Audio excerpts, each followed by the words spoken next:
Estamos aqui no seminário Rumos da Economia, o que fizemos e o que precisamos fazer, organizado pela divisão Seminários da Brasileiros Editora. Conosco, Caio Megali, que é economista do Banco Itaú. Caio, várias sondagens mostram a redução do otimismo no comércio e na indústria. O senhor vê a economia em retração? A economia brasileira passa por um momento de transição, na verdade. Eu acho que o Brasil cresceu a taxas muito boas até 2010, 2011, começou a desacelerar, fundamentalmente por duas razões. Primeiro, tem uma desaceleração global, se você pegar os BRICS, né, que o Brasil está inserido, vários deles mostraram taxas de crescimento mais baixas, a América Latina também desacelerou, a China principalmente, né, liderando esse processo. Isso nos trouxe um crescimento mais baixo aqui, mas também, do ponto de vista doméstico, algumas restrições de ordem de oferta, né? Mão de obra, infraestrutura, logística, produtividade, são fatores que passaram a limitar o crescimento da economia brasileira. Eu acho que o grande desafio é destravar esses nós, né? Aumentar o potencial da economia brasileira para voltar a crescer. Estas quedas nas sondagens de confiança, né, de comércio, de consumidor que você mencionou, acho que está inserida nesse contexto, né? É um momento de expectativa com relação às reformas para frente, né, as medidas que serão tomadas para frente, tanto do setor público quanto do setor privado, para aumentar a competitividade da economia, aumentar o crescimento potencial da economia e o país voltar a ter taxas de crescimento mais robustas. O mercado financeiro tem encarado a atual gestão da economia com pessimismo. Qual a sua expectativa para a política econômica depois da eleição?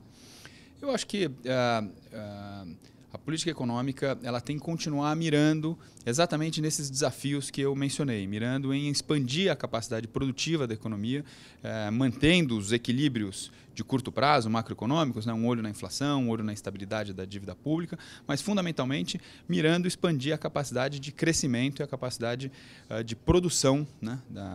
A eficiência da economia. Eu acho que esse é o grande próximo desafio que o Brasil tem. O Brasil lá atrás, 20, 30 anos atrás, tinha o desafio da hiperinflação, depois passou pelo desafio das classes de consumo, né, de aumentar a demanda doméstica, e agora o próximo desafio é aumentar a competitividade e a produtividade. Como é que o senhor acredita que devem se comportar os juros daqui até o final do ano? Eu acho que eles vão ficar estáveis. O Banco Central fez um ciclo de alta de juros importante, né, no último ano. Os juros estão agora em 11%. A nossa projeção é que fique em 11%. Talvez eles façam um aumento a mais na próxima reunião para 11,25%, né, se acharem necessários por conta dessa inflação de curto prazo um pouco mais pressionada. Mas a minha expectativa, né, nossa, lá do banco, é que os juros fiquem mais ou menos nesse patamar até o final do ano e, eventualmente, à medida em que seja necessário aumentar os preços administrados, isso significa alguma pressão adicional da inflação, alguma alta de juros adicional no ano que vem. O rebaixamento da nota do Brasil pelo Standard & Poor's pode trazer algum tipo de consequência para o Brasil ou até consequências positivas também para o país? Eu acho que esses são movimentos naturais, né? As agências aumentam e diminuem o rating, né? A nota de risco do país, conforme os desafios aumentam e diminuem, né? Eu acho que a gente está, como eu falei, passando uma fase de transição e existe uma necessidade de alguns ajustes. Eu acho que essa redução da nota reflete um pouco isso, e eu acho que é positivo no sentido de que mostra a importância da persistência em políticas econômicas que mantenham o equilíbrio e a estabilidade macroeconômica. A nossa carga tributária é muito complexa, né? O senhor acredita que essa complexidade ela prejudica de alguma forma o crescimento do país? Eu acho que está dentro daquele contexto das reformas estruturais que a gente precisa, né? Eu acho que uma delas está ligada à carga tributária. Se você conversa com qualquer empresa, de qualquer setor da economia brasileira, de qualquer parte do país, eu acho que uma das principais demandas que vai surgir dessa conversa é uma carga tributária mais previsível, menos dinâmica, digamos assim, né? Com menos mudanças e talvez com um nível mais baixo.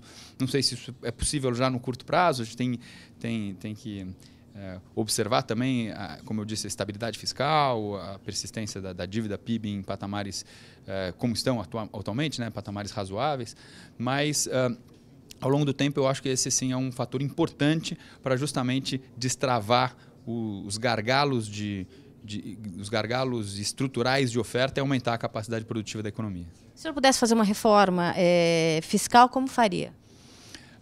Eu acho que a reforma fiscal tem que partir dos dois lados da política fiscal, né? Primeiro, dos lados dos gastos, né? Eu acho que Nós temos que olhar para uma dinâmica de gastos que siga o nível, que siga o PIB, né, que siga a renda, para que isso seja sustentável ao longo do tempo.